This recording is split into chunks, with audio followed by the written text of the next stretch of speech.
Okay, now I believe we can go. What's up, guys, and welcome back to No Collar Entertainment. This is Ariane. This is Matt. And this is Juice. And we're here for Spooky Scary Side Chick Wednesday. Woo! Spooky Scary Side Chick Wednesday! Spooky Scary Side Chick Wednesday. Very nice, very nice. But, and we usually do the wheel, and we will continue to do the wheel. However, Yes. Matt insisted on doing this one movie. I had a reason. And we had, between the three of us in 5 weeks, we decided, Is okay. the sound one done? Can you hear us? Yes. Yeah, okay, You cool. pick one film. If you pick one film, and that's fine, me and Juice will do wheel picks. And so Matt insisted on us watching the French horror film Infested. So, a couple things. First of all, foreign films are actually a new thing for me. Thanks to Ariane. She kind of got me into checking them out and giving them a more realistic shot. And then from movies like The Raid Redemption, Train to Busan, I started falling in love and like realizing that there is some super quality out there outside of American action films, yeah, cinema. So then this movie came up and I saw a trailer for it, and the trailer was so well done, and I was I have to watch this movie. I almost put it on the wheel before Horror Month, but Ari was adamant that she did not want to see this movie. I have my reasons.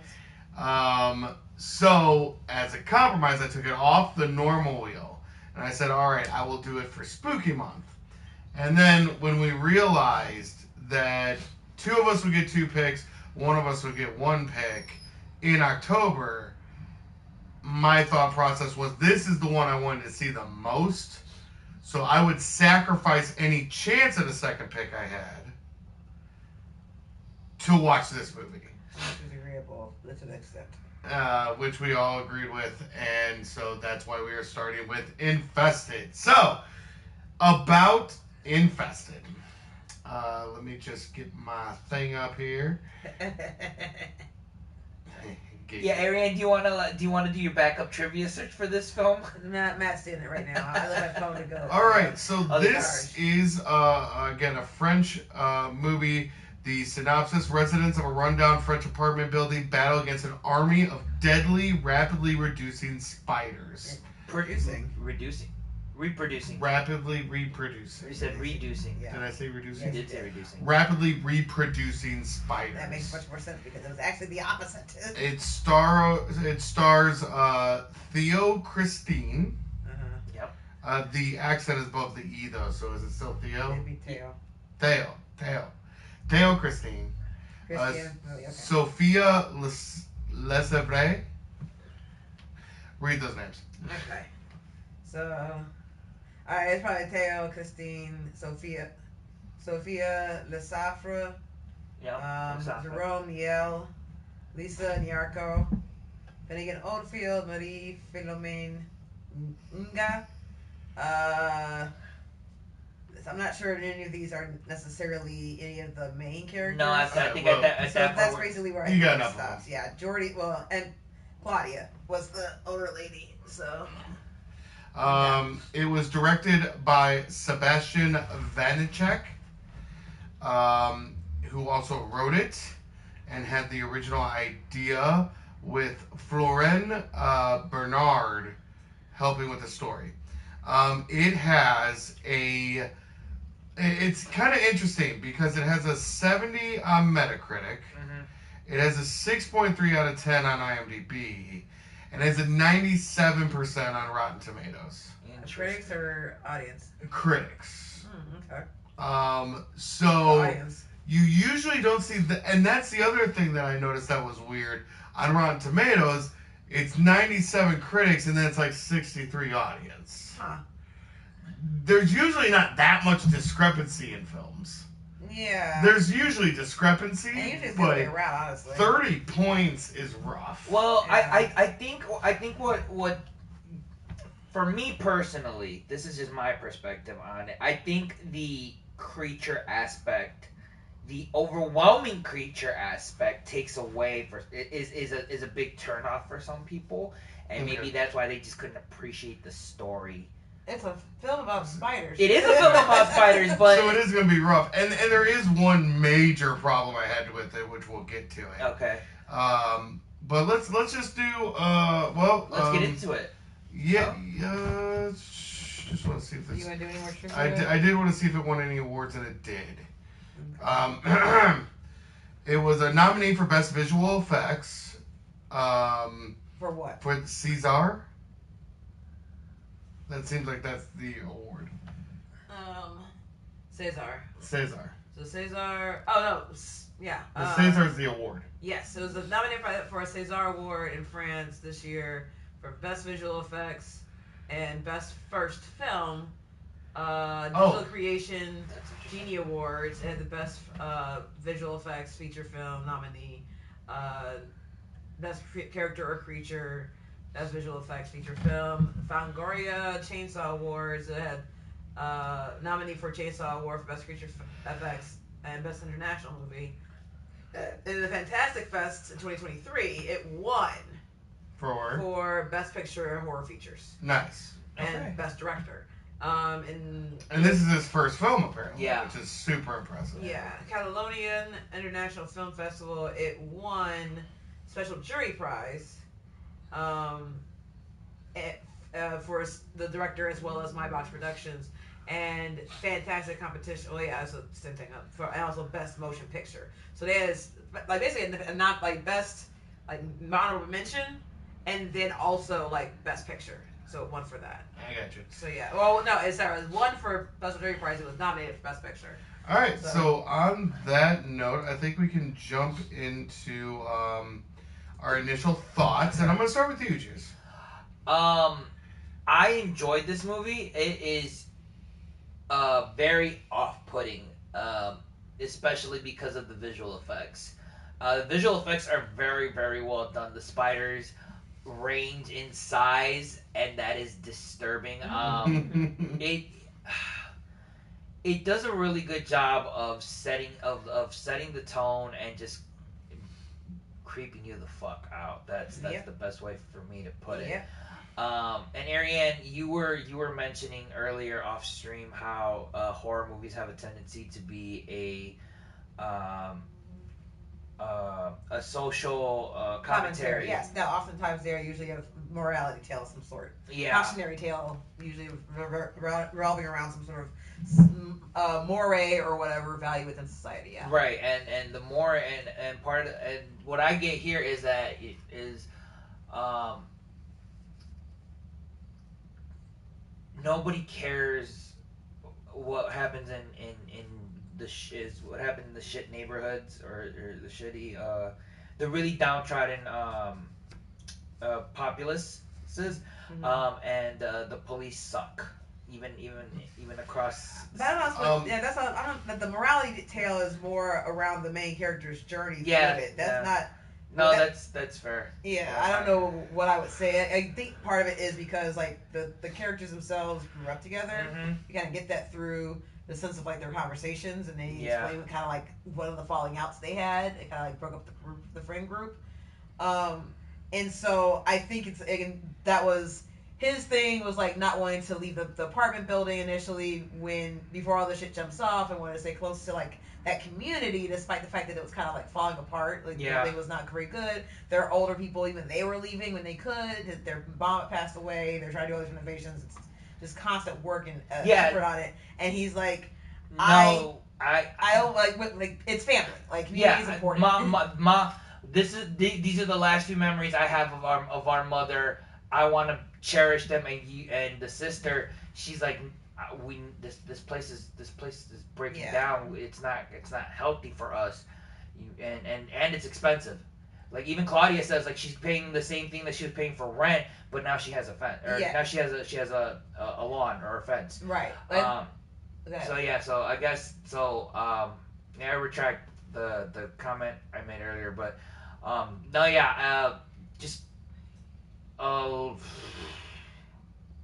creepy as fuck. Creepy as fuck. And I think that's kind of where I'll end it.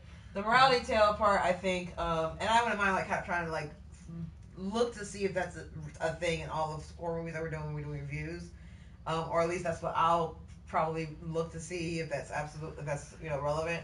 But with this one, I think it's not so much community is the morality or is the cautionary tale. It's we not that we leave our community at our own peril, but like we can't do this alone, basically. And so like the police, for example, right? Like they try and separate everybody from the rest of the community. Yeah. And it's gonna kill those people who's stuck in there as a result. Yeah. And so not the morale, but like there is a penance that usually comes when you do something wrong in a horror movie. That is a death usually. And so like for the police, they die because they were trying to keep the community, the building away from everybody else, away from the rest of the community, away from each other, blah blah blah. The group themselves, like they kind of fractured because they had this falling out between the two guys, and like they never really reconciled, and so like he never even finds out the truth until after his friend dies, and now he has no way of telling him he's sorry or anything like that. So there's all of this like layers in terms of like we can't do it alone, we need each other, like family is important, and if not, like it might be too late before so forth and so on. And the spiders are just the vehicle for doing that.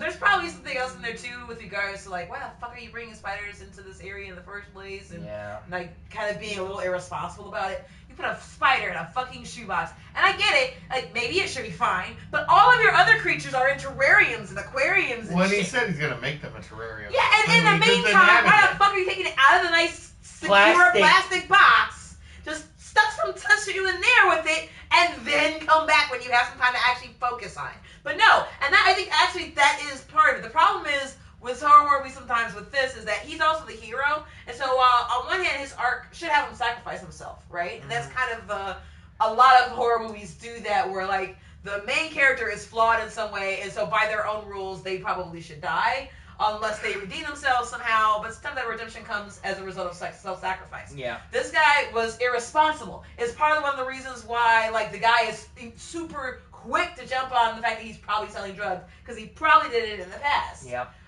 He's running kind of a side hustle business. I'm not sure how much on the up and up what he's doing actually is.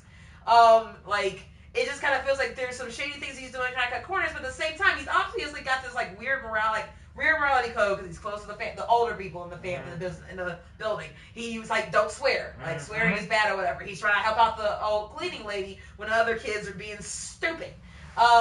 So there's a lot of like really redeeming qualities about him, but at the same time, he does make a lot of stupid decisions that end up costing people. Yeah. And in this specific instance, he costs an entire building. I mean that's not his fault, because certainly the police didn't help. They made it worse. but he definitely was the he brought the vehicle into play. Yes. He brought the vehicle now, into what play. I will say is I may go back in my comment before saying that I'm not sure that's the cause, because the other issue is that, on the other hand, the police are not listening to this immigrant community at their peril. Like, that's the morality against them. That's like, true, but the police also see that there is some kind of... They're trying to do what's best for the community, but they're also doing it at the expense of the humanity of the people who are on the side. That's true, because they're following protocol, whatever protocol might be, and without paying attention to the actual it's outweigh the needs of the few to better the needs of the many. Right, but it's still also incredibly dehumanizing to those people who are experiencing it. And I think there's supposed to be a parallel that's drawn to the experience oftentimes of people who live in immigrant or marginalized communities in general. Bam! So that's where I was going to jump in, because I knew you were going to hit it at some point. I was just waiting for it. So Sebastian, the director, came up with this story because he wanted to draw a parallel on how specifically black and brown low-income families are seen in community. And to him, that naturally led him to spiders, because that's how the community sees them. They are invaders, needed to be swatted immediately. and that's kind of how they're seen, and that was the parallel that he was going for. Okay. So you kind of hit it on the head, so it did get its message across, which is good. On top of that, in case you would like to know, a lot of those spiders were actually practical. They were not just practical, they were real. They were giant huntsman spiders from Australia. There was over 100 used. Did I fucking say that at some point? So yes, there were very much real spiders. Nope. On some of those shots of the big ones. At some point we're watching the film and there's a scene where like they're easily like not even paw, hand-sized spiders, multiples of them crawling out of a vent behind one of the characters' faces, like while you see them in the mirror. And I'm like, this is some fucking Australian shit. And that's the Australian shit. Like, this is the stuff that you see on Facebook about, like, the giant-ass fucking, like, the crab spiders that walk out of the ocean just to say hi, knock something, like, you know, like kangaroo on the head, and then drag it off into their feet. Because that's what it does for fun and breakfast. Like, no! That's, like, 30 minutes into the film, they grow. They grow to, like, what, scooter size? Yeah.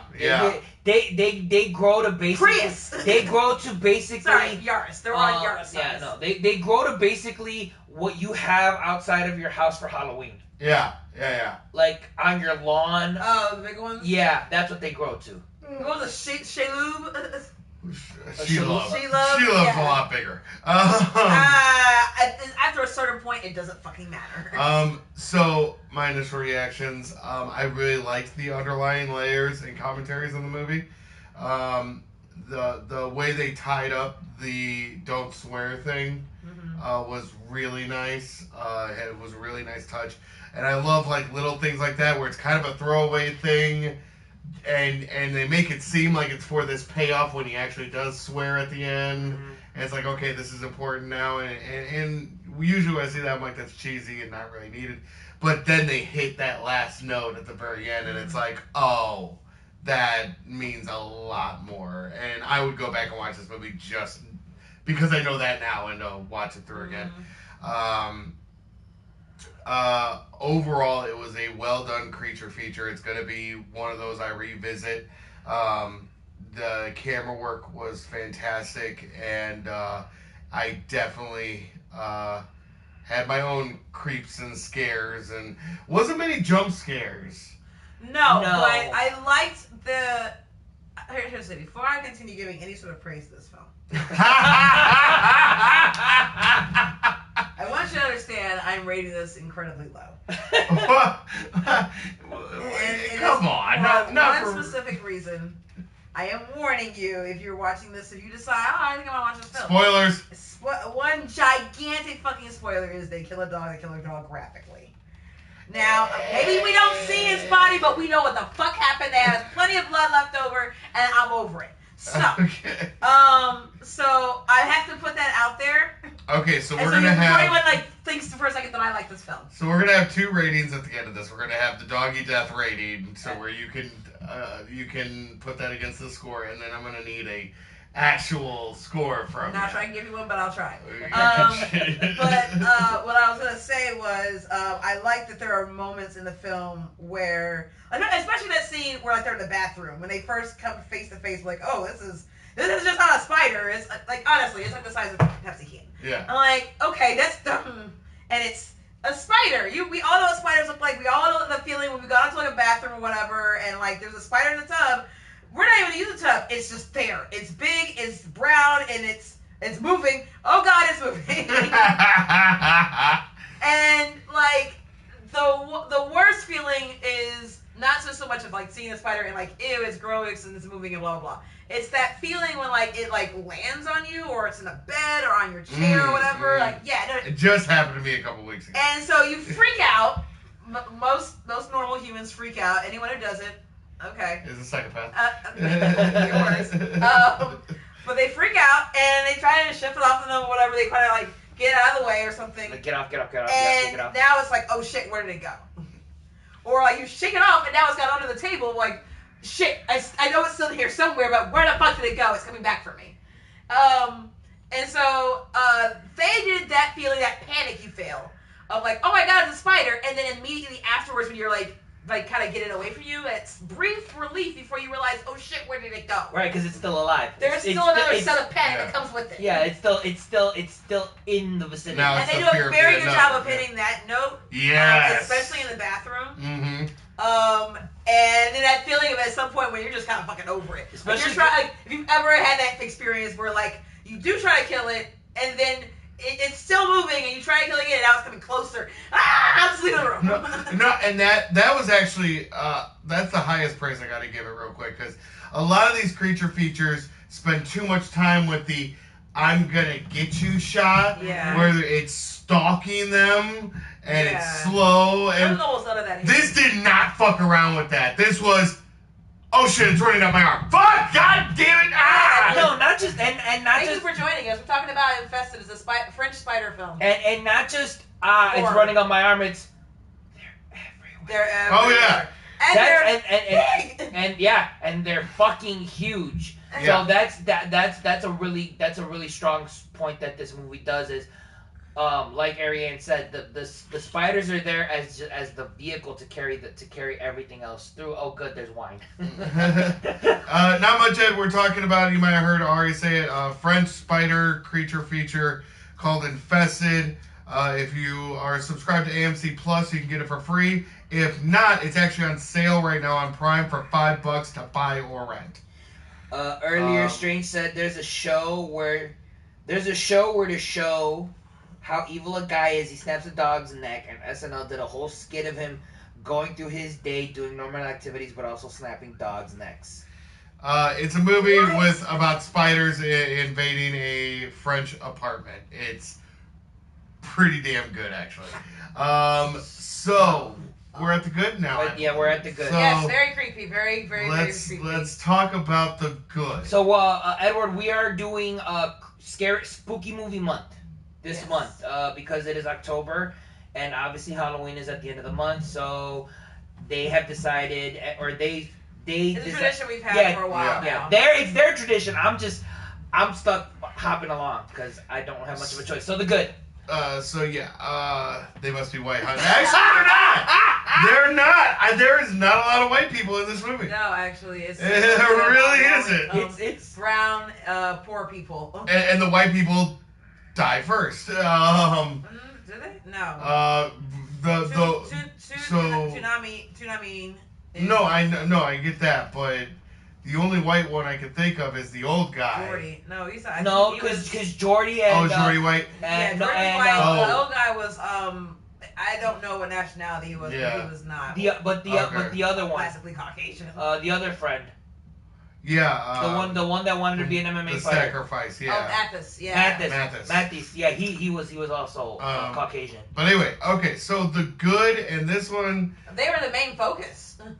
That was the whole point with it. And so, like, to reiterate. That was actually the director's point, was to draw a parallel on how black and brown low-income families are seen in neighborhoods, and that thought process, while he was thinking about it, somehow or naturally led him to spiders, as low-income black and brown families are often seen in those kinds of communities as vermin that needs to be swatted immediately, and how that's not necessarily okay. Or exterminated. There was a scene where they actually gassed them while they are trapped in this building. And they are in the corridor. The rest of the community, in order to basically force them to be stuck in there with this dangerous situation, while also absolutely not talking about it on the news while it's happening. Yeah. So super cool parallel there. No, yeah. So the writing, I thought, was subtly simple. Mm-hmm. So it had its themes, it had strong themes, but it also did it very simply, and it's very easy to follow. And it didn't. I always love creature features when the creature is in the background. Yeah. Jaws, this one.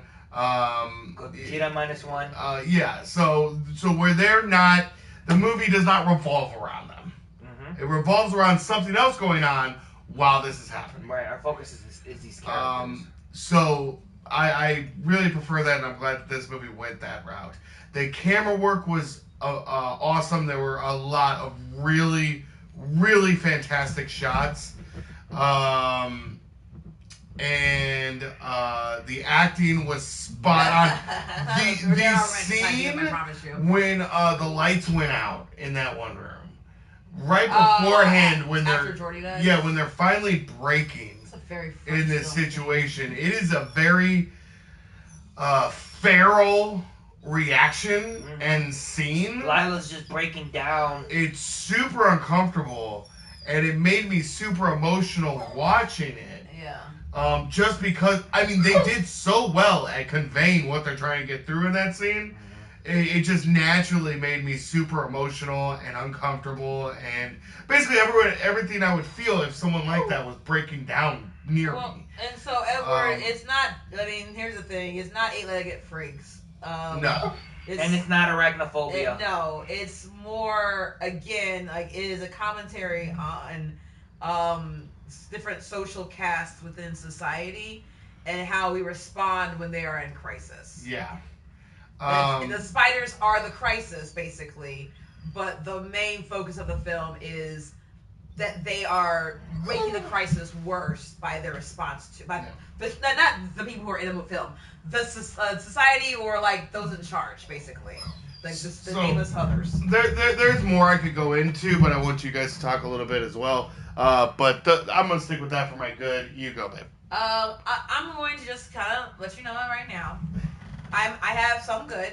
Uh-huh. I actually have quite a bit of bad. It's not just a dog. I have almost no ugly. So I have one ugly. Okay, so I'm gonna go with the good. A lot of things we just got finished talking about. A lot of things we already got finished talking about. Our first impressions. Yeah. It's super creepy. I prefer movies to be creepy more than I like them to be scary. Yeah. Mm-hmm. I prefer the feeling of like feeling it in Dread. the room. So like fly buzzes in my face, whatever. Like ah. No, there was a couple times during the movie where I'm like, no, my hair falls. I'm like, okay, it's my hair. It's me. It's fine. But like, so yeah, no, like that visceral reaction you get from watching the film. I'm just gonna give her a pizza. I'm gonna give her a slice. So she'll shut up. That was a problem. Like that was something I enjoyed. Tully, you're so close. Go, get up, baby girl. She's gonna get it. Just all right. know it. Anyway, I'm sorry. I'm distracted by my dog. Anyway, go. She's struggling to eat pizza. There you go. So it's creepy. Yeah. They do a very good job at subtext. Mm-hmm. So they'll come out and tell you that their mom is dead, right? It's focusing mostly on the dynamic between a brother and sister because they live together in this apartment they grew up in. That they have yet to be able to basically quote unquote escape. And when I say escape, and that's another parallel to the story of when they actually are trying to escape because spiders. They're trying to escape their situation, the poverty. And they are more or less trapped in that. Oh God, more and more parallels. Fuck. Anyway, shut up. Anyway. Please go on about the parallels of good writing. They do, for example, like it's obvious that there's tension between Jordy and the main character, what's his name? Caleb. And that they have similar interests, like which is weird. Like how possibly two people who are in the same like vicinity of each other that have the same like affinity for reptiles? That's what they bonded over, and then they had a falling out, but they are still close because they all have the same friends basically. Mm-hmm. But yeah, so like they all live in the same building, I guess, or something. But well, they grew up together, but they were helping. What's her face? Yeah, Lila and Jordy were helping. Were helping. Manon. They were helping Manon with the bathroom repairs because she's for what's his face. Yeah. But so like the.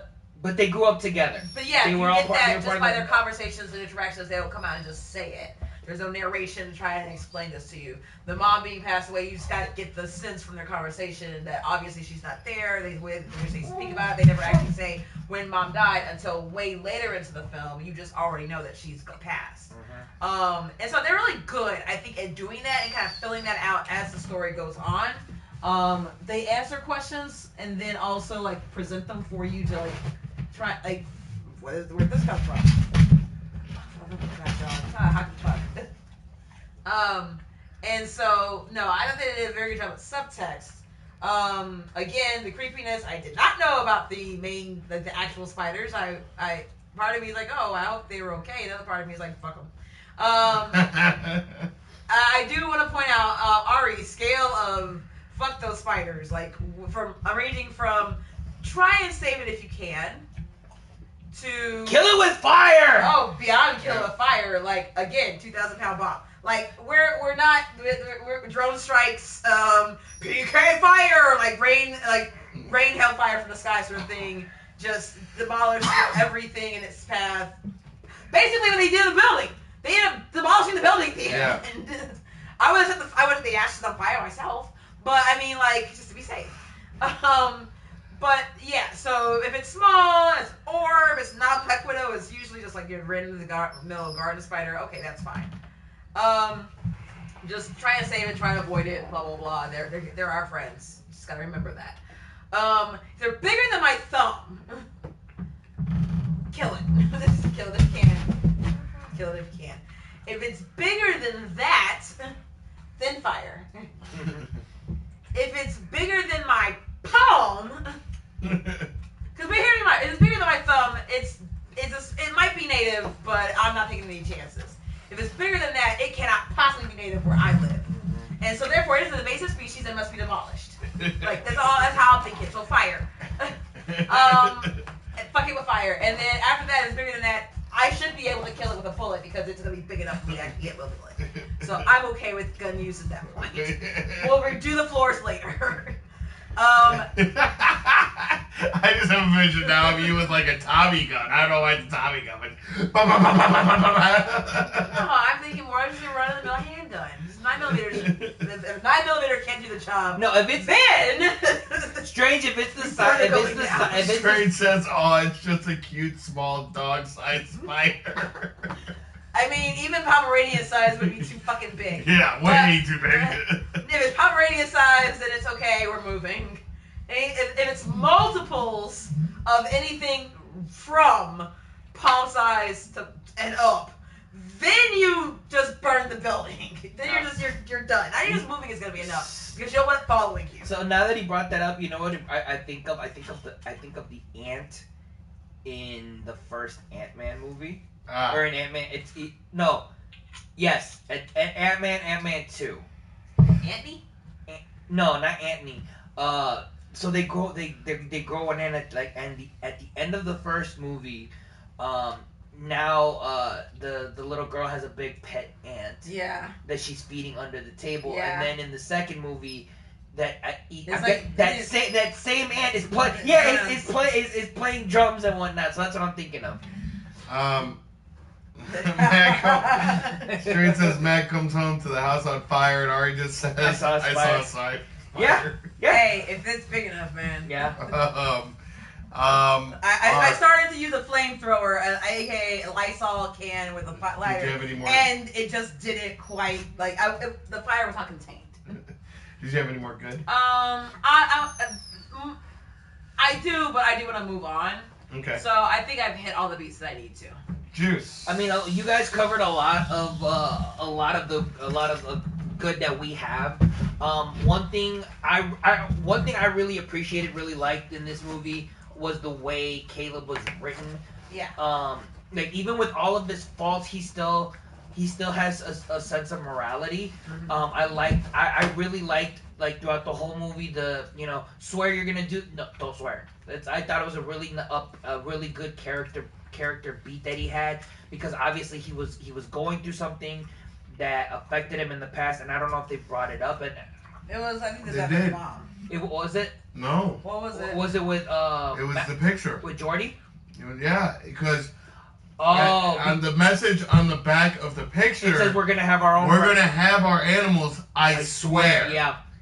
And they never got their animals. I didn't see the I swear. Yeah, he's right. So and they never got their animals, and that's what fucked them up. So again, I like that he had that as a character beat, because we don't know what it is until the end, because obviously there's something there, and he tells everybody don't swear until we're in the third, we're close to the end, and he goes to rescue his sister, and Lila tells him, swear to me, and he's like, I swear.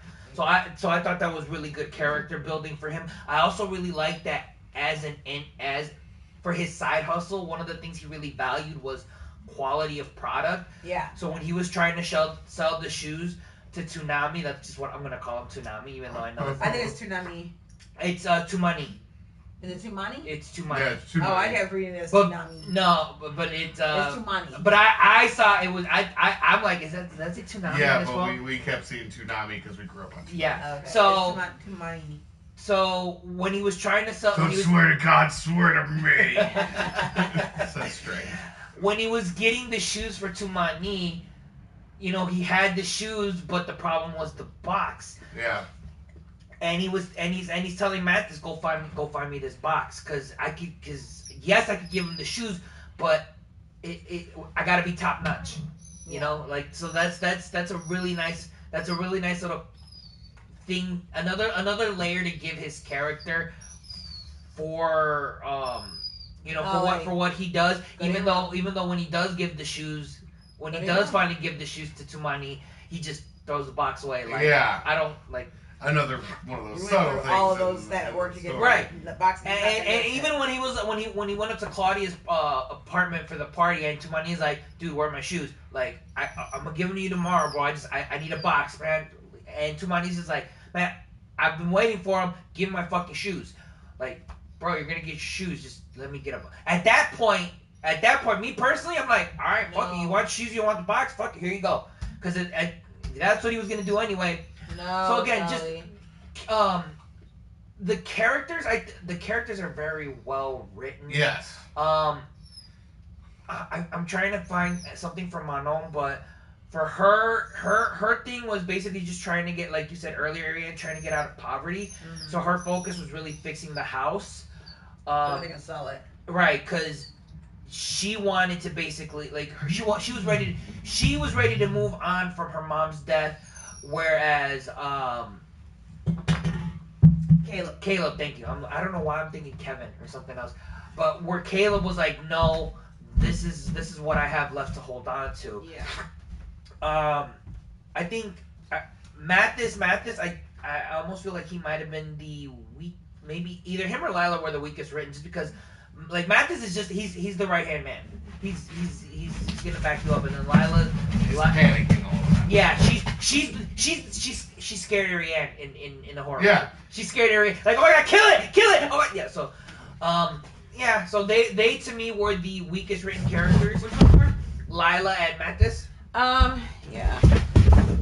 Like, I still cared about them, but not as much as obviously the other three. Yeah. So yeah, everything else really well done. Use of lighting. I feel like there were moments where music weren't needed, but obviously music always adds to the scene, especially in horror. But I feel and sometimes it always adds to it. Yeah, it can. Sometimes less is more. Yeah, no, sometimes less is more, for sure. And I do appreciate, like you said, that we didn't get any jump scares, because that's one of my least favorite tropes in horror. Yeah. So. Yeah, there were not many. There were jump scares, but it was not. No. I think that's also one of my goods, and I'll say it real quick, is that there weren't many tropes. Yeah. There wasn't a lot of falling or tripping damsel over, in distress, or any of that kind of shit. I think they still use them. They did not use them that much. Yeah. All right. So bad. There was a couple CGI moments that were kind of glaring to me, where I was like, it's not the best, and maybe it was just, maybe I wasn't seeing how it should be seen. And again, I'm gonna go back and watch this movie, so I'm kind of interested to see if it bothers me still. And my whole life I was like, I could never tell the difference between SD or HD and 4K, and I really just don't fucking care. And I'll get SD movies all the time on Prime because it's cheaper and I don't care. This one I noticed, like the background being a little grainy on some shots, and it wasn't quite as clear. But it's an independent film, so I'm not gonna harp on it all that much. And then I actually don't have an ugly. The ugly is really a bad, and it's the worst part of this movie, and it's the very final moment before they get out of the building. They set up this like last hoorah with the biggest spider yet, and it just fucks off. Why is that bad? Well, because it's like. Is that anticlimactic or something? Or Yes. What's that supposed to do with it? Well, I thought there was going to be like something in there. It just fucks off and he opens the door. That was, I think, the point though, is that they are not fucking with it, so it won't it's not fuck fucking with them. And that's the parallel between the two. Okay, so I'm going to take that off. It threw me off while I was watching the movie, but now that I know the parallels and what they were going for, fine. It's fine. So yeah, then that's it for my bad. Just a couple of CGI moments where I'm kind of like, that's it. And a couple grainy shots, but it's an independent film, so I don't have much bad, really. My bads are, while it doesn't rely on a lot of tropes, there are a couple. And one of the ones is the ones of convenience. So, yeah. Number one, the spiders growing in the way that they do boggles the fucking mind. Yeah. Because I don't know a single species, and a multi-celled organism, and I'm not going to say I know all of them. Anyone out there wants to correct me if I'm wrong, please do. But for a organism to gestate and then, procreate, create all these other spiders and stuff, reproduce and so forth and so on, and the rate and order in which this thing was doing it, there's no reason that any of us should be alive. Yeah. Like, the planet should be walking with fucking dinosaur-sized goddamn spiders right now. Yeah. And the fact that they're doing this in really a matter of hours, on the scale, because it goes from being one roughly slightly smaller, no, it was about palm-sized spider, to the size of a small Volvo. Mm-hmm. In a matter of like a few hours, like 6 to 12, I would say, is not only unrealistic, it's impossible. And that there are multiples of them in this space of time as well. So not only are they having the spider babies, and then like the spider babies are growing big enough, and then they themselves are hatching eggs faster than they can fucking reproduce, basically. Like, it doesn't make any sense. Mm-hmm. So that was probably my biggest one, was like, none of that makes any goddamn sense. Yeah. Not just the rate of growth, but the actual growth itself is just, it multiplies in a way that's just unrealistic, and I don't think that species would actually survive very long doing it that way. And honestly, it would eat itself out of food. There's another thing that I would like to add on to that, was like when you try to kill it or smash it, how it just dissolves, or it mitoses itself into little spiders. Yeah, no, that was that's another weird. I'm not done. Oh, okay. That was absolutely one of them. I didn't fucking understand how that fucking happened. Mm-hmm. I didn't understand why a guy who's supposed to be like once into reptiles, how that translates somehow into insects. But okay, whatever, fine, dude. Everyone has their kink. But I mean, like, he didn't understand that the cocoon that this thing had created was actually a fucking egg sack. Egg sack, yeah. Like, I would think that you would know that. That feels like a plot hole to me. Because you're just like, oh, I see this egg sack, and then like, oh, it must be a cocoon because it was too cold or whatever, and throws it back into a shoebox. So opposed like, oh, that's a fucking egg sack. Like, and then does something else more with it because it's fucking babies. Yeah. Right? And so, like, that didn't make any sense to me. I don't know if the dog's gonna be my fucking ugly. And there's reasons for it, not just because it's a dog, but there's reasons why the dog isn't my ugly, so I'm gonna save that one.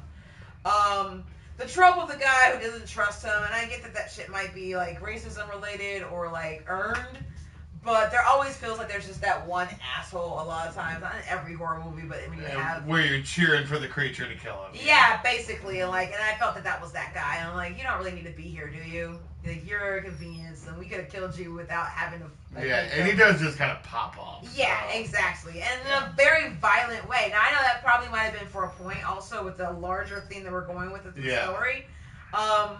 But it did feel still slightly misplaced. I think it slows down the pacing or timing or whatever. Like, it kind of like, it's a weird, just like, transition from one scene to the next. And so I'm kind of okay with not having had that in there or with doing it differently. I just did, that felt like a trope. Yeah. Of using that type of character in that way. Lila, I'm going to actually speak to in my ugly, honestly. I'm going to leave her for that. I'm thinking about any of the other bads I had. Those are probably the main ones. So I'm going to leave it there, but I think there are probably some other examples of conveniences. And again, it's filmmaking and definitely in horror. Yeah. And that's one of the things that really always has bothered me about horror is that some stuff is oftentimes way more convenient than it has any reason to be. Yeah. Only for the story to tell itself. And then it's kind of like, well, if it had been for this, which doesn't make any sense for it to happen in the first place, none of the rest of the stuff, but you need it to, so you don't bother explaining it because you're so focused on getting there and think that it's okay to skip this in your writing process. And I hate that. Yeah. So, but there's small things, and it's overall more or less emblematic of those small other conveniences I talked about. So I'll stop. I'll say my uglies. So my one bad is in regards to conveniences is when they're hauling Tumani out in the stretcher. He has the one shoe on. And I pointed at that earlier because I'm like, he never even... That was actually the only mentioned blooper on IMDb's page, too. Yeah, because he never got the... One, it was the wrong foot. Yeah. Two, he never got the shoe on because as soon as it bit him, that was game over. Yeah. But it was trying to go back to that line that he had earlier that kind of foreshadowed his death, I'll die with these on or something. I'll die in Tumani's, because that's the whole point. Or TK's. TN's.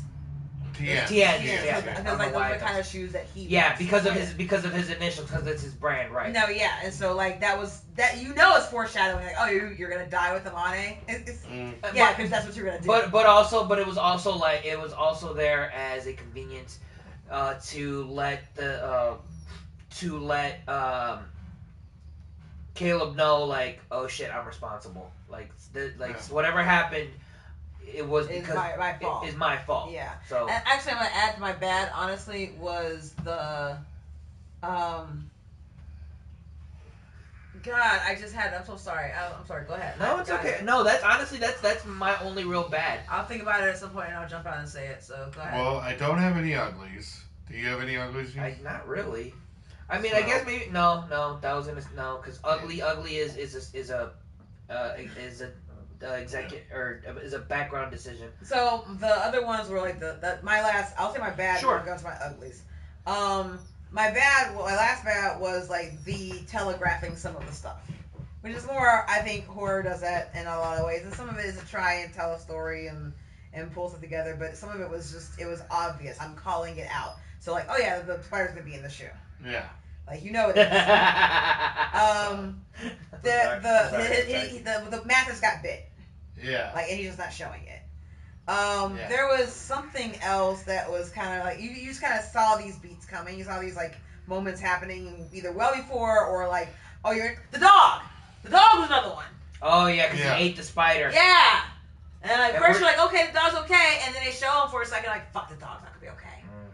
And then way later on, oh no, the dog's really not fucking okay. Yeah. Alright, so that's my last bad. So now, if you guys don't have any uglies. Well, real quick, Strange says, man, Tsunami and TN mentioned, what is this, the Sparking Zero stream? Not yet. Next week. Yeah. Next week. Alright, go ahead, Eric. Alright, so my uglies, first I'll do Lila, because the dog's going to take me a while. Oh boy. Yeah, please. Alright, so Lila, for me, falls into an unfortunate trope of Because it seemed like there was a romantic relationship at some point, Caleb and Jordy were friends, but it felt like they were kind of rivals. They also. were best. No, they were best They're friends. best friends, but it felt like they were also rivals. I think the rival thing.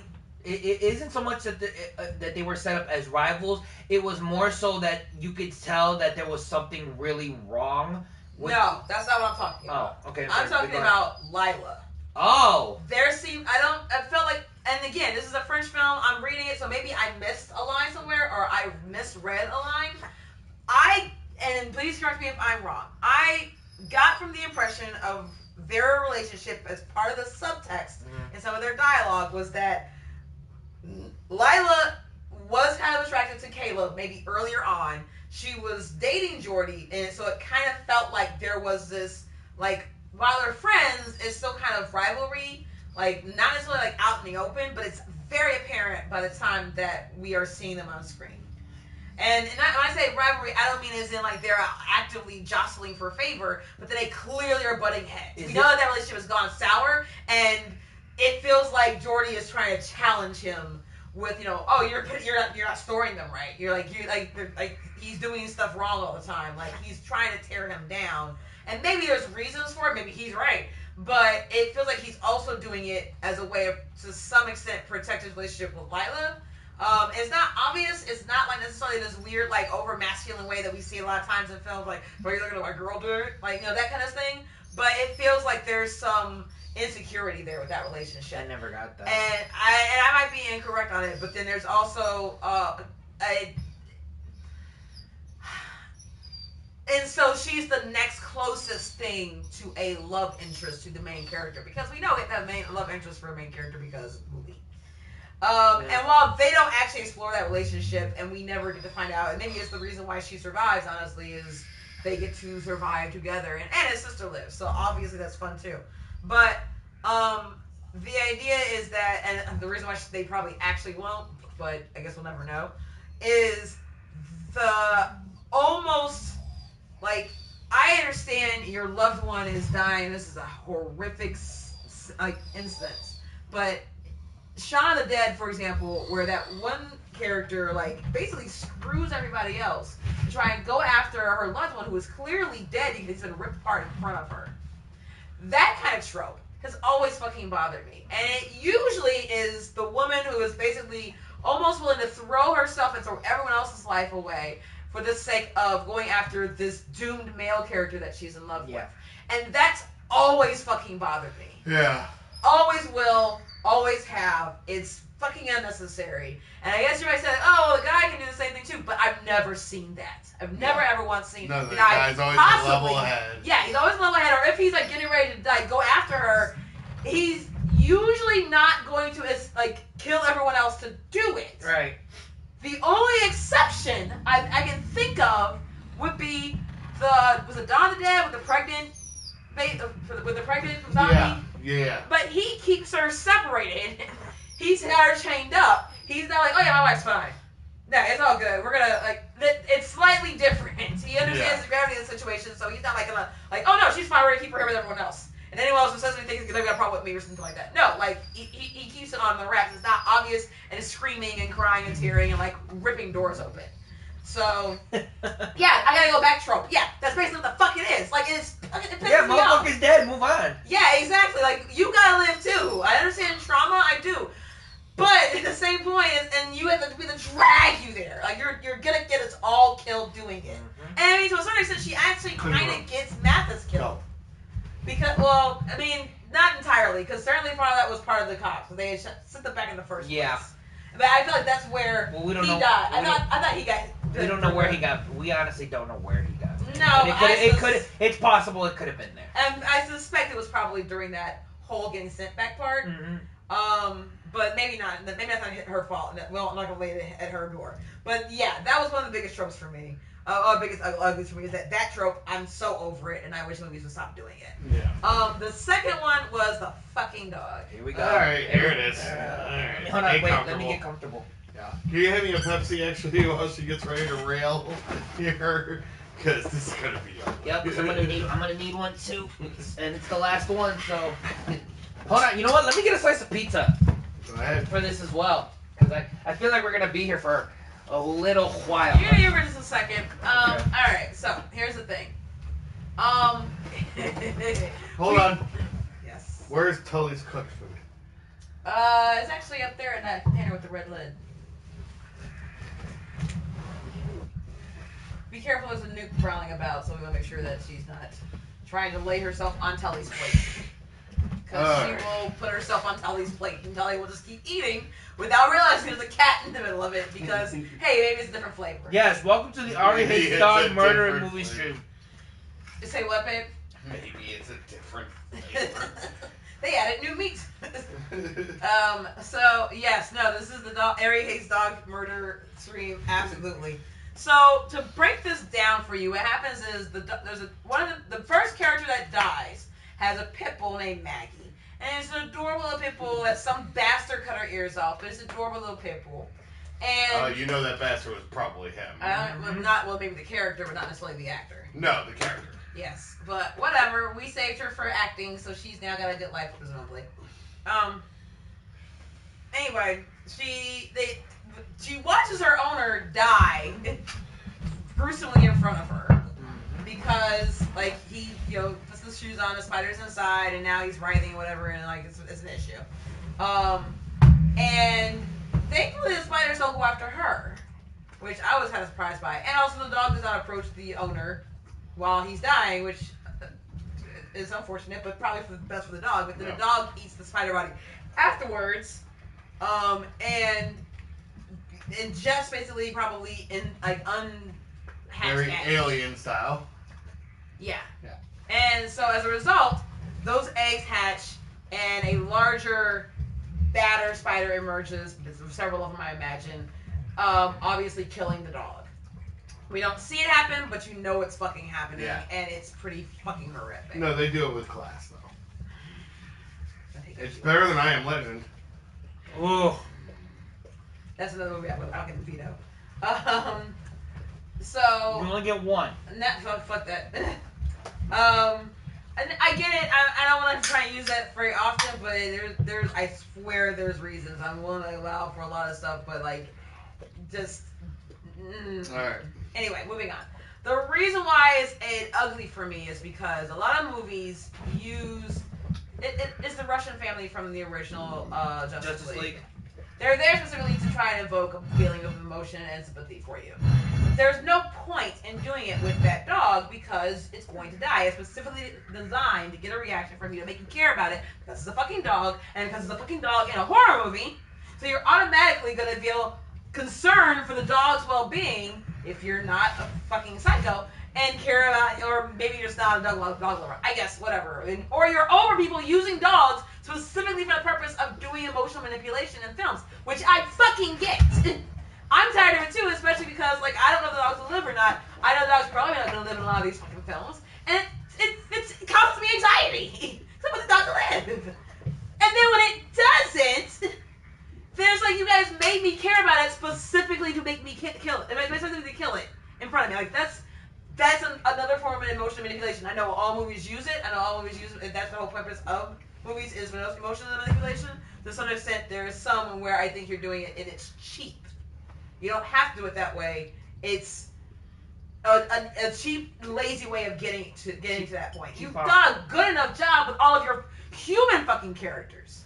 But so you're trying to make them care about something so that when it dies, you see their reaction and how horrible it is. But the reality is you didn't have to fucking do it in the first place. Their situation is fucked enough with that dog. Yes, exactly. Super writers really do exist. Thank you, Edward. So yeah, that is one of the reasons why it's ugly for me. It's not just a bad because they killed the dog. It's an ugly because of the fact that they use an animal specifically for that purpose, and I'm tired of that fucking trope.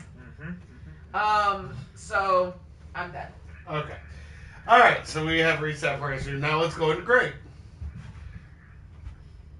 My favorite part, and when I knew I was going to like the movie at least, was Mrs. Zhao's fake. Not her death, her fake death. The scene is specifically built. Hold on. Probably just like laid over, like, oh, but I was trying to get rice. The scene is specifically built like any other horror movie death scene. Yeah. It's a long shot of the character entering the room. It's that shot where it looks like something's watching them. It's by the book, connect the dots. This character's going to die right now. Bye now. Yeah. We were saying it at the beginning of the scene, like, ah, damn it. There goes Miss Zhao. And Miss Zhao... Best character of the whole fucking comes into this room, sees spider webs... that should not be there in a manner that is unnatural. And outs. She's out. Ari's immediately hooked into her because it's like, oh yeah, that's what you do. And then the door opens again. And she's like, what are we doing? But Ari mentioned something about... Yeah. Do you have raid? Do you have weapons? Do you have, like, what are we doing? Yeah, and she comes in with 2 cans. And she's got 2 cans of fucking raid in her hands. Like, double up, Miss Zhao. I'm going to war to protect this building. Hands up, whatever. Like, very John Goodman from Arachnophobia vibe, and I just fucking love that scene because it brought some levity after right before they're about to drag you through the shit. No, yeah, we just have they give you a really good scene. It made me laugh out loud as soon as she brought out the 2 cans because it was just so well done and so badass. So that would be my great of this film. Juice, do you have any? My favorite is the panning, the panning shot of the hallway. Yeah. Okay. When they're trying to get to the parking garage, because I love the way it goes upside down and we're pulling away from the doorway, and you just see this long hallway with webs and spiders of different sizes, and the light there's a green light and like a red light, and it's just really, really cool. And it gave me like I don't know, it's kind of like that Spider-Man thing of like hang from the ceiling. Well, and that's the thing. The whole point was like this. While they're using the floor and the floor might be the most clear, it's really not. No. And it's like this whole like maybe 360 degree like tunnel of fucked. Oh yeah. So but yeah, I like that was I think maybe also the use of lighting. I was trying really hard. Like some of it was very like the whole tone of the film, and I didn't notice different colors as I was going through, and maybe on a rewatch that I'll never do. I could notice like, oh, they use this kind of color for this floor, they use this kind of color in this room, like that the filters as well as the general like coloring they use for each person's apartment. Like I think like Claudia's apartment was more blue. The kids, Caleb and his sister, theirs was like more this green, yellow, like really just kind of sickly color. Yeah. But a lot of the rest of the apartment. Mind you, the most that we saw of color in their apartment was his room because of the. Even in the kitchen where like she's working, at some point like she's trying to get the tile off and everything. Yeah. So it's and like this is gray. like in broad daylight, not broad, but like this is daytime and they have natural light coming through the window. But I think part of it was also like. It also like when they're like downstairs in the parking garage or trying to go to the hallways and they're like fucking with that light or whatever. Yeah, they're trying to get the lights to come on. The natural, the motion sensors and stuff. It's a constant feeling of them being low income. Like that lighting is not naturally there because we're trying to save energy. Even the lighting is bad because the light itself is either like old or broken or low wattage. Oh yeah, that was another really cool, like just small touch. The timer. Them waving at that light. Yeah. Like how many times growing up, I can't be the only one who had a faulty light like that. Not in the house. Sensor? Yeah. Not in the Not house. a faulty one? Not in the house, no. Well, no, not in the house. Around. Because I know my dad had one on his shed. I know it was super faulty. And when I needed light, it was just very reminiscent of my childhood, like doing that dance in front of it to try to get it on. It was just a nice touch. Sweetheart, I am afraid this is one of those experiences. White privilege, rich people thing, or middle class things? Yeah, okay. I mean, I was middle class. We were rich, that's for damn sure. Yeah, I was middle class too, but we weren't that middle class, I guess. But yeah, no, what was it? I mean, I've been in bathrooms since I've been an adult. I don't think ever as a kid. But you know, there's age difference maybe. But like, I've been in like, you know, rooms or whatever, like at work mostly, maybe occasionally at school where that's the case.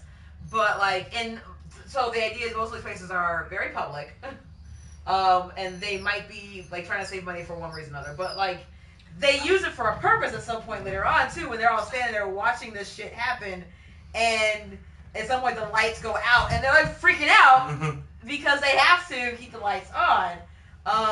Because heaven forbid they do it while they're trying to get through this all in the dark. And I wonder though, honestly, like for some of this, like maybe that's kind of the point, and maybe this is gonna be my grade. I don't know. I'm trying to think of my grade. Did you do your grade yet, Juice? I did. Yeah. It was the hallway.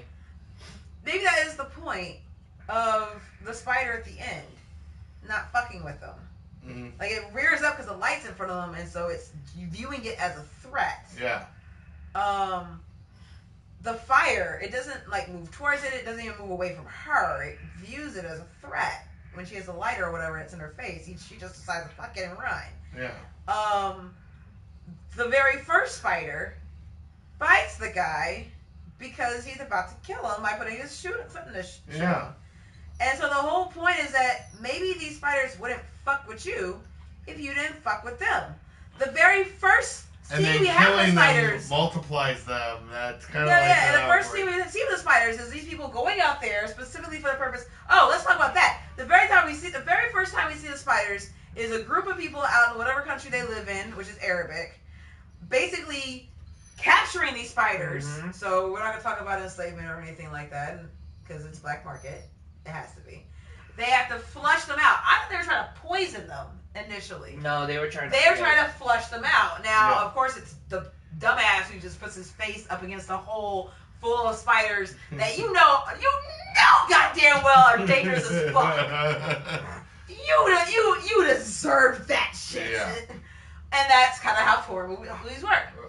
Instant karma. But the whole point is that throughout the story, I wonder, and you can tell me in your rewatch because I'll never watch this fucking movie again, if any of the spiders ever actually attack anybody who isn't already fucking attacking them. Miss Zhao, we love that scene, and it's hilarious. But they view her as a threat. Yeah. Yeah, no, once she's trying to fucking kill them. Yeah, when she opens the ceiling panel, she goes and she sees the infestation, she comes down, She puts her mask on, double fists of raid, and she lifts her hands up. Sorry, she doesn't go back in, but she does cover up, hands up, and just raids it inside there. Then when she goes to look back up, then they come after her. Yeah, then they come after her. Yeah, and part of that is like you think it was a jump scare for a horror movie, but the reality is that if that is in keeping with the story, they're doing it because they're defending themselves. Exactly. Well, no, and you have that whole bathroom scene where he's trying to get into the glass. He's not trying to hurt it or anything. He's not trying to kill it.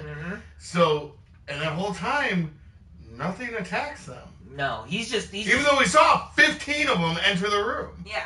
So, no, I think you're absolutely right. I think the spiders only attack when threatened. I think that may actually be my fucking grade. And that makes sense. The spiders are not actually the bad guys. And here, remember, like, overall, and I don't know there's a single species that would tell you that anyone would tell you the difference. Obviously, there are poisonous ones. You don't want to fuck with them anyway.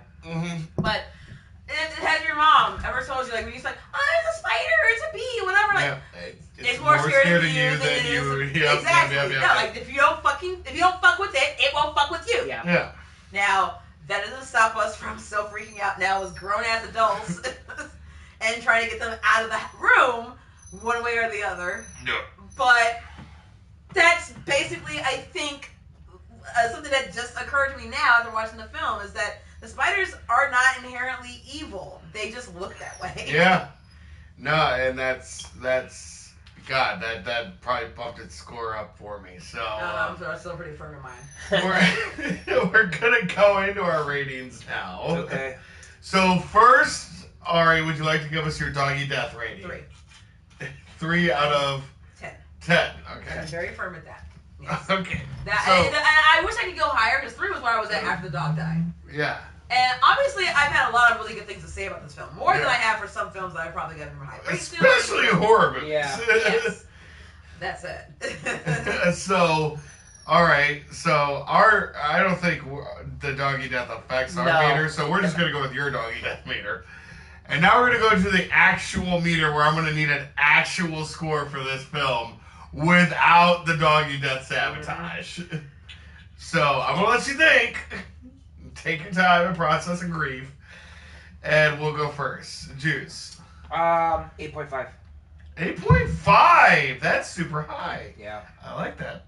So I'm at a solid 8. See, I kind of like the way she broke down her ratings, Mm-hmm. and I feel like this is a movie I would consider rewatching maybe down the line. Mm-hmm. Like if I'm in the mood for a good scare, like if somebody asks me what's a good horror movie, or if like my niece, like that's how I introduced my niece to Train to Busan. Yeah. You know, so again, it's one of those movies where if somebody's looking for something, I'll be like, I got something for you. Yeah.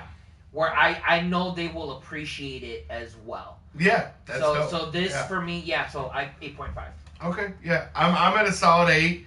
I was at a 7 when we started talking, but as we kept talking, and more parallels, and more subtext, and more this and this and this. That helped bump it up for me. But that last observation of the spiders, because I'm going through the movie in my head, I really don't think they attack anyone who is not threatening them.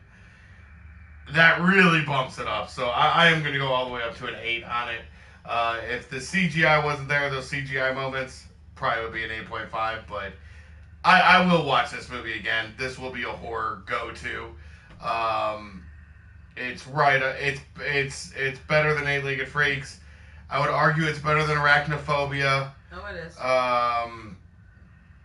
So in terms of spider movies, I can't really think of a better one. Yeah, no, there's not. I mean, there's probably others that we just haven't seen. I mean, I don't know.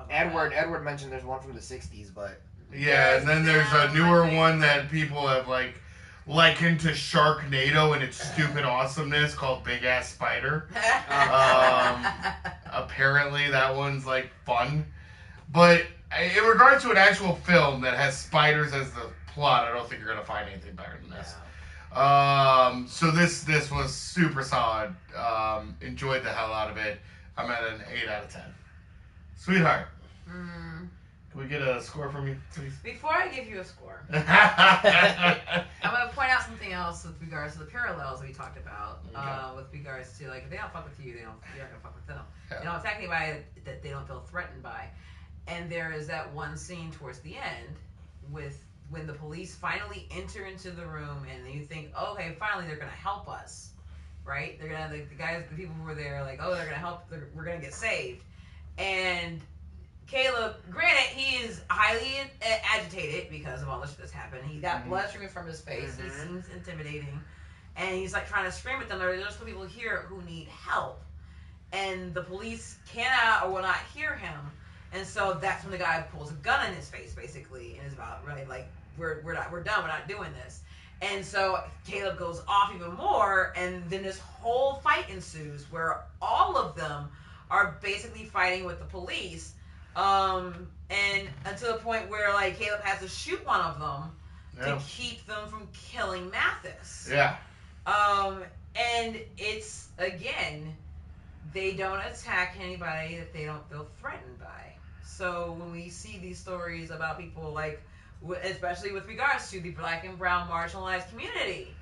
This movie was super on the nose without feeling on the nose. Yeah, it did a really good job on that. All that being said, as much as I would like to give it a much higher score, I'm going to leave it as omitted. I feel like my review will have to be enough. You can take it from that. No. You won't give it a higher number than I 3? have no score for this movie. Wow. They should have killed the fucking dog. Wow. All right, y'all. So there, you have found the flaw in Ariane's movie critiques. We all have them. I tend to have a soft spot for creature features and other movies like that. So Godzilla got a 10. It's my only 10 so far. Everyone has a flaw in their critiques, and Ari's is, if you kill the dog, I will not rate your movie well. I just won't do it.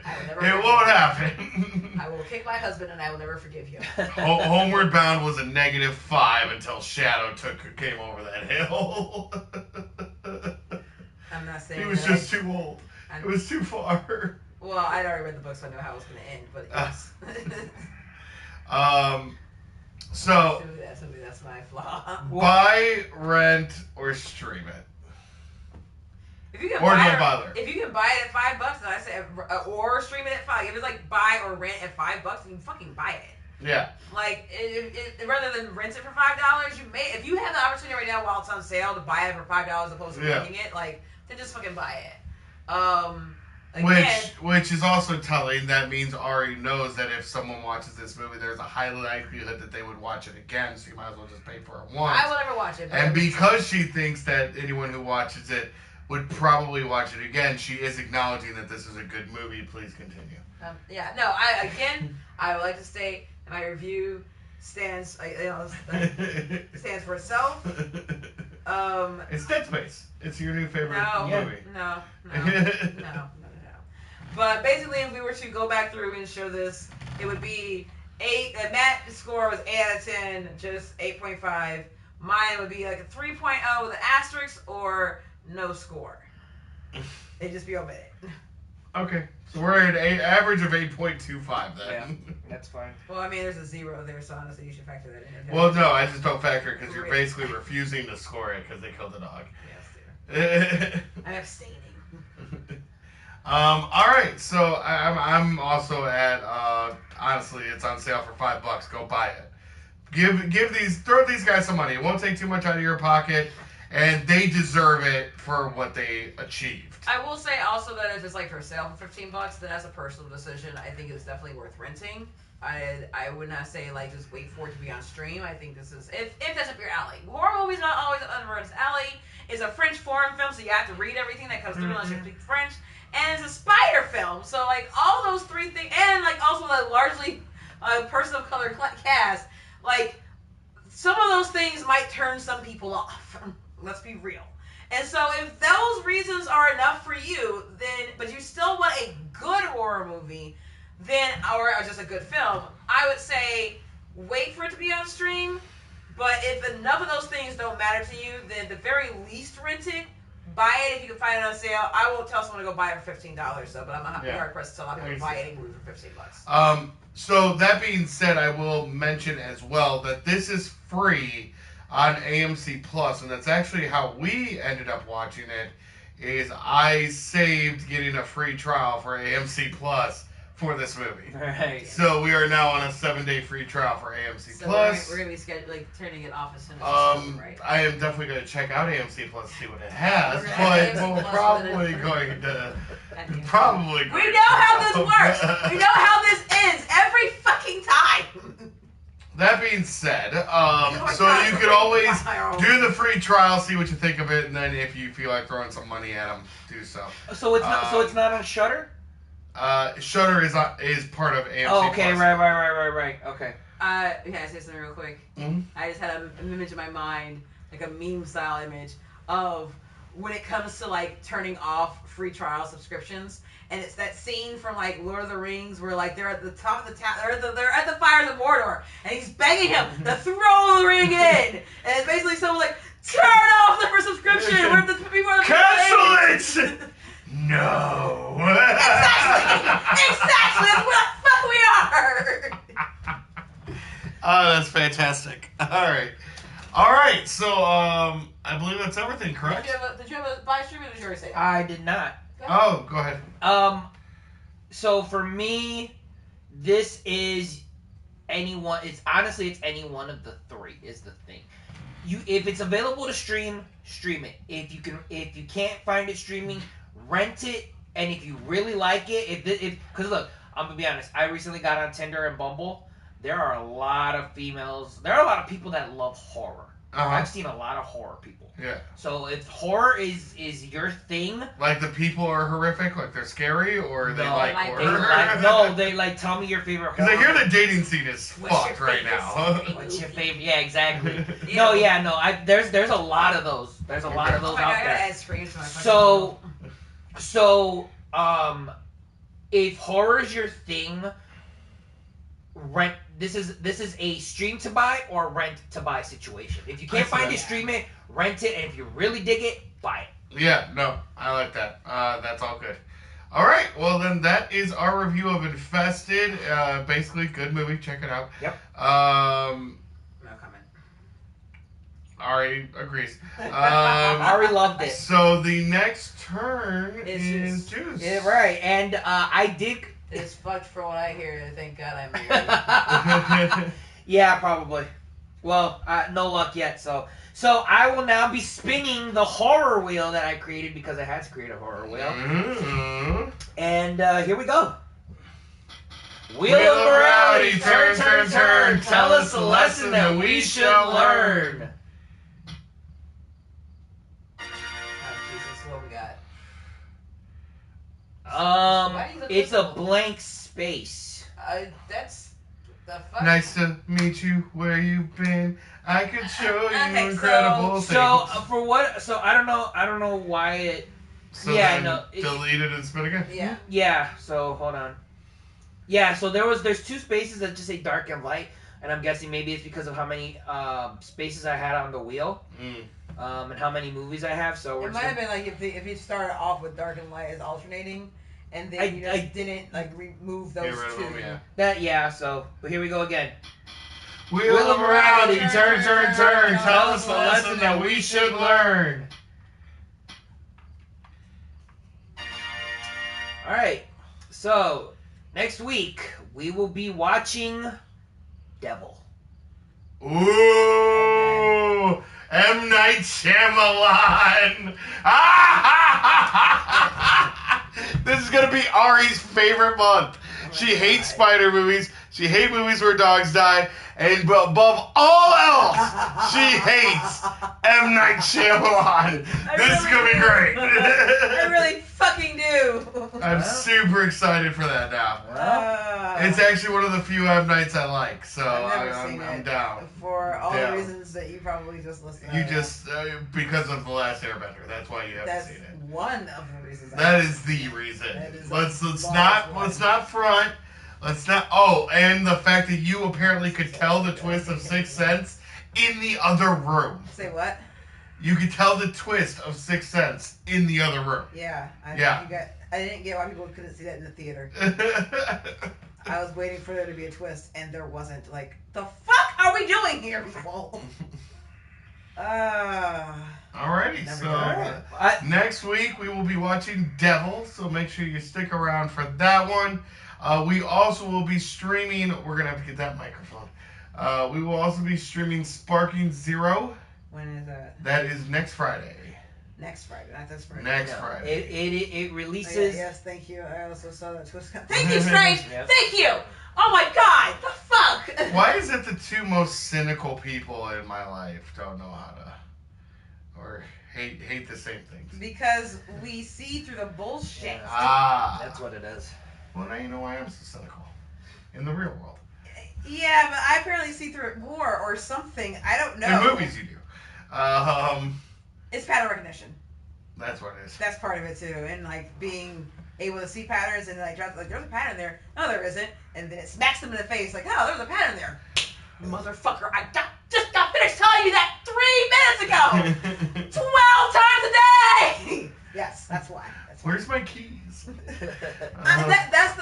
That is looking for something in chaos. Yeah. That's different. Which actually was really interesting to me the other day. They had us do an exercise in work where it's just a bunch of jumbled numbers on a piece of paper, and you have to find them in order and circle them and get as high as you can. Got to like 17, and then he's like, "All right, here's another one, and it's broken up into quadrants."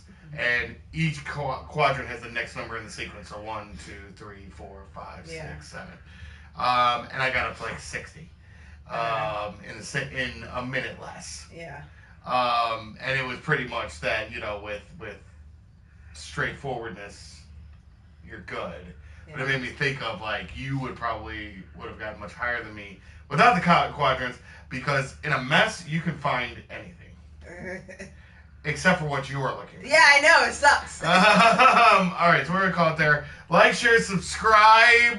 Did Strange say something, or we just Strange said it's because I'm always expecting bullshit. Ah, there it is. The pattern recognition. All right, so we are going to call it there. Like, share, subscribe for No Cover Entertainment. This is Matt. This is Juice. We're out. Bye. Kill it with fire. Fuck yeah. Fucking A.